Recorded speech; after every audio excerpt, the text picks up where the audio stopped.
do ultrassom nos dizer. Bom, agora a gente vai para a parte mais interessante aqui da aula, que é o propriamente como dizer, né? Eu não vou estar conversando aqui sobre as questões mais elementares da punção venosa central. Imagino que todos vocês, né, já têm expertise em fazer o procedimento. Se tem alguém que está começando a residência que depois queira alguma coisa mais aprofundada, a gente pode fornecer também. Mas eu vou dando agora as bases de como usar o ultrassom para quem já está habituado, quem já conhece pelo menos para fazer uma punção pelos marcos anatômicos. Esses aqui seriam os nossos passos, né? Como é que eu chego lá? Primeiro de tudo, uma avaliação clínica, né, para a gente entender os riscos e como melhorar a chance de sucesso no nosso procedimento.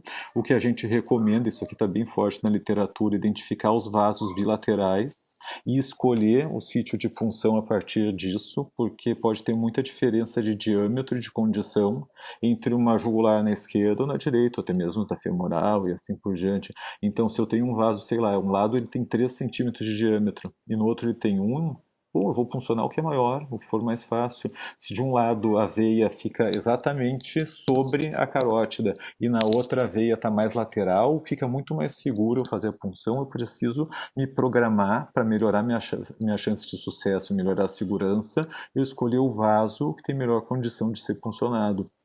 Uma outra recomendação que a gente já pode aproveitar e dar uma olhada na pleura, para garantir que persistindo isso depois do procedimento, eu já sei que eu não fiz pneumotórax, eu não tenho complicações.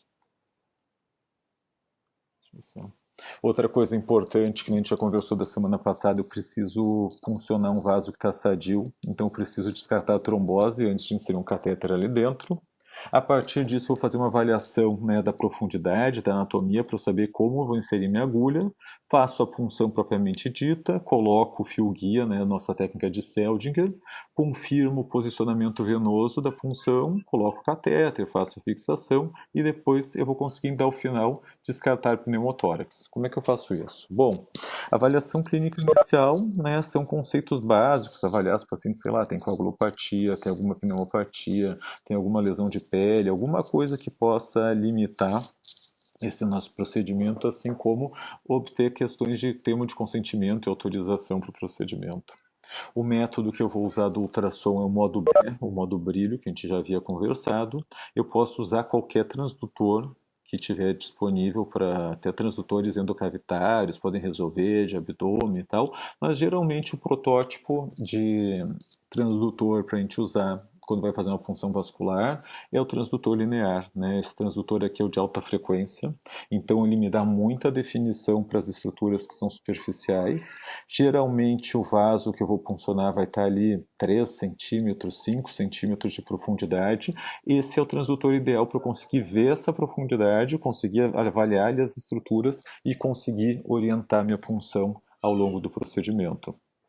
De novo, outra coisa que é essencial, né? Eu consegui identificar, vocês viram esse slide na semana passada, o que é a veia, né? O que é a artéria, para eu saber exatamente aonde eu quero chegar. Lembrar sempre que o ideal é a gente fazer esse reconhecimento antes de estar, né, em campo estéreo, entre a gente já está todo paramentado, porque não adianta eu só descobrir, sei lá, que a minha veia está numa posição ruim, que minha veia está pequena, depois que eu já estou com tudo pronto. Eu preciso fazer esse estudo antes para me programar e para escolher qual que é o melhor sítio aonde eu vou fazer a punção. Novamente aqui, como é que eu diferencio as estruturas, né? A artéria, bom, a parede dela tem a muscular espessa, então ela é bem redondinha, a parede é mais grossa, ela é pulsátil, e quando eu comprimo, né, eu faço uma força com o meu transdutor, ela não é compressível. Enquanto a veia, que é o nosso objeto de estudo aqui, ela é um formato mais irregular, mais ovoide, parede fininha, e para uma veia ser saudável, eu preciso que ela seja compressível. Então é bom que eu faça compressão em diferentes pontos dela, onde eu pretendo funcionar, e quem sabe até mais adiante, para eu garantir que é um vaso que está pérvio e que eu vou poder, de fato, ser bem sucedido na minha punção. Aqui, por exemplo, uma outra imagem, reparem, né? Aqui está a artéria. Esse vídeo aqui é bem vídeo caseiro, né? A gente mostra situações de mundo real, então vê que ele vai se movimentando. Mas, de fato, ó, a artéria é bem redondinha, a parede com boa vontade, vocês veem que é mais espessa, enquanto a veia do lado mais elíptica, e toda vez que eu comprimo com o transdutor, eu vejo ela desaparecer, né? Eles falam que a veia parece estar dando uma piscada cada vez que a gente está comprimindo. Isso é um vaso sadio. Essa seria uma veia que eu poderia funcionar e estaria ok, embora a questão de tamanho possa me preocupar. Outro ponto que a gente falou, que é uma coisa muito básica, eu consigo com o transdutor linear, o mesmo que eu estava olhando o vaso, repara que a tela aqui, o desenho dela é quadrado, eu consigo colocar nos primeiros espaços aqui intercostais, segundo, terceiro, para dar uma olhada nessa linha aqui, que é a linha da pleura. E essa linha se mexendo mostra que tem deslizamento pleural e mostra que o pulmão está normal. Isso é um que é muito interessante, porque se eu tenho isso depois do procedimento, eu consigo descartar pneumotórax com segurança. Outra coisa muito importante, né, a gente já falou sobre a organização de preparar o procedimento, né? Eu estudo os dois lados, eu escolho qual o melhor vaso. Da mesma maneira, eu já tenho que pensar como é que eu vou deixar organizado a minha bandeja de material e até mesmo o aparelho do ultrassom. Essa imagem aqui é uma muito boa. Esse aqui foi um dos primeiros artigos que eu vi, eles denotando essa importância de eu deixar o aparelho do ultrassom numa posição que eu fique em linha reta, né, que eu tenha facilidade de enxergar a imagem. Senão, o que muitas vezes acontece? As pessoas vão usar o aparelho do ultrassom, não têm experiência do método, geralmente nunca usaram ultrassom na vida, pegam um procedimento que não está dando certo, sei lá, se o paciente já ficou agitado, se já tem coagulopatia, se já é esse meu paciente do caso clínico ali que está com 10 de potássio, e naquela correria eles resolvem, lembram do ultrassom e pedem para alguém trazer. Mas, eu não sei usar ultrassom, eu nunca liguei, eu nunca mexi direito, eu não sei ajeitar a posição do ultrassom. E às vezes, em vez do meu aparelho estar na minha linha reta, alguém vai deixar o aparelho lá atrás. Em vez de eu estar fazendo uma punção em que eu estou na posição natural e que eu estou orientado para fazer o meu procedimento, eu estou tendo que me virar para ficando buscando a imagem em outro lugar, o aparelho não está numa posição que seja ergonômica para mim. Com isso, eu vou dificultando o meu procedimento, com isso, eu vou aumentando a chance de falhar. Então, uma dica importante é preparem todo o material ou toda a logística antes de começar o procedimento e deixem o aparelho de ultrassom, ao mínimo o monitor dele, já voltados para a posição onde vocês pretendem funcionar, que com isso a vida de vocês vai ficar muito mais fácil. Tenho certeza que é importante ser rigoroso nesse sentido, senão a chance de sucesso cai muito. Agora, uma outra etapa, né? Voltando para a figurinha ali mostrando, vou contar um segredo para vocês, a parte mais difícil desse procedimento, a parte mais difícil de qualquer punção vascular guiada pelo eco, tá aqui, ó. É a gente conseguir colocar essa capa estéreo no nosso transdutor do eco. Não é que seja difícil, né? Mas é algo que a gente não está muitas vezes habituado a fazer. E se a gente nunca fez antes, fazer na correria pode ser um pouco mais complexo. O que acontece?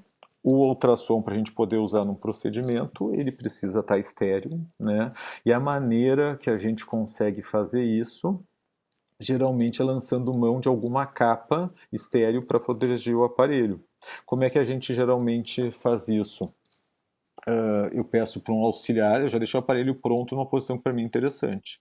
Eu peço para um auxiliar pegar, né, ele está fora do campo, pegar o transdutor, colocar bastante gel em cima do aparelho, porque esse gel é quem vai dar o meio de condução das ondas, que a gente já falou antes. Então, se não tiver gel em cima do aparelho, depois eu não vou conseguir transmitir a imagem, transmitir a onda, formar a imagem.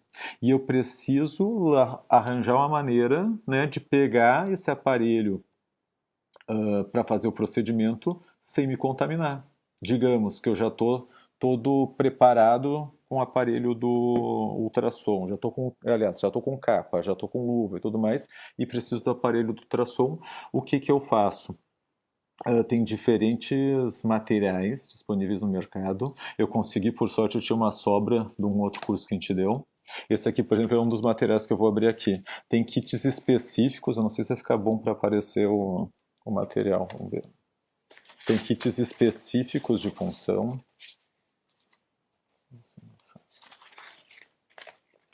Que nem esse aqui. Acho que aparece. O que ele consta? Esse aqui é tão específico que ele já vem até com um gel estéreo, né? Abririam isso aqui dentro do campo e ficaria a nossa vida mais fácil. Então teria um gel estéreo para punção e tem ali dentro um saquinho, não sei se aparece bem a imagem, que nada mais é do que uma capa plástica. E essa capa plástica me permite, eu estando dentro do campo, é um saquinho, né? Me permite eu organizar a capa para quando um auxiliar vai me oferecer o transdutor, eu simplesmente conseguir pegar com a capa e o auxiliar puxa e eu tenho todo o transdutor aqui comigo já com o gel que o auxiliar colocou antes, pronto para eu fazer o meu exame, colocar o gel e assim por diante. Um outro tipo de capa que a gente tem também é descobrir que essa outra capa, geralmente é que eu uso em outros hospitais, geralmente todos os hospitais que eu trabalho nos últimos anos andaram usando essa aqui.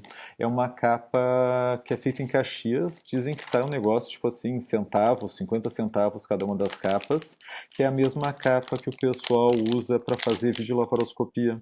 Então fica fácil não precisar ter que padronizar um kit específico, simplesmente pedir um material que já está no bloco e que esse material seja usado para quando a gente vai fazer as punções. Essa aqui é a capa, né? Um saco plástico, não é nada muito diferente do que aquele outro. A diferença é que esse aqui ele é mais comprido, porque imaginem que é o pessoal exatamente o mesmo que o pessoal já usa para colocar as capas, os vídeos laparoscópios do bloco. O que a gente faz com esse mais comprido? A gente abre ele todo no bloco. Cada pessoa tem uma técnica para usar melhor.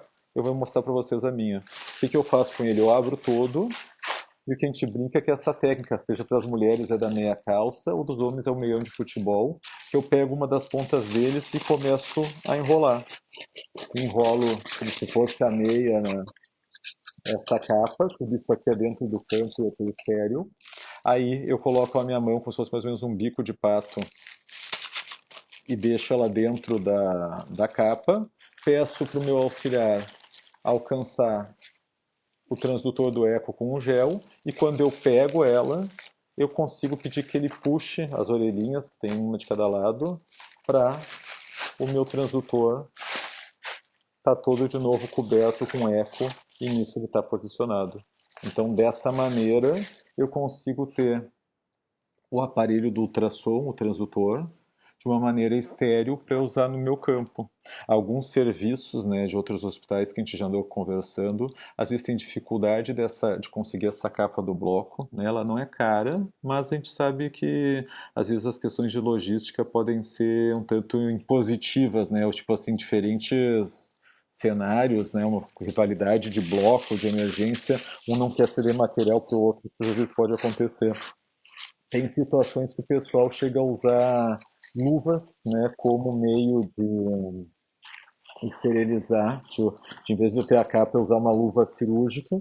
O que alguns serviços fazem é simplesmente o colega botar duas luvas, uma em cima da outra, e na hora que vai pegar o aparelho do ultrassom, ele simplesmente pega o eco e vira a luva para fora. Com isso, o teu transdutor, a ponta dele, já estaria coberto pela luva, já estaria estéreo.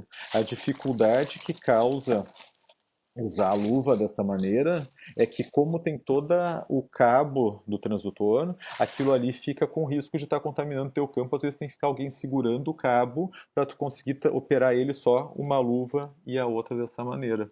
Uma outra opção que algum outro serviço chegaram a fazer era a pessoa se paramentar com duas luvas para quando pega fazer esse movimento, né, de virar do avesso e dois aventais. Então que às vezes virava a luva, mas ao mesmo parece tão mais trabalhoso que eu acho que a questão é investir nessa capa da da videolaparoscopia, que é muito mais simples e certamente é muito mais barato do que eu estar gastando luva extra, avental extra e assim por diante.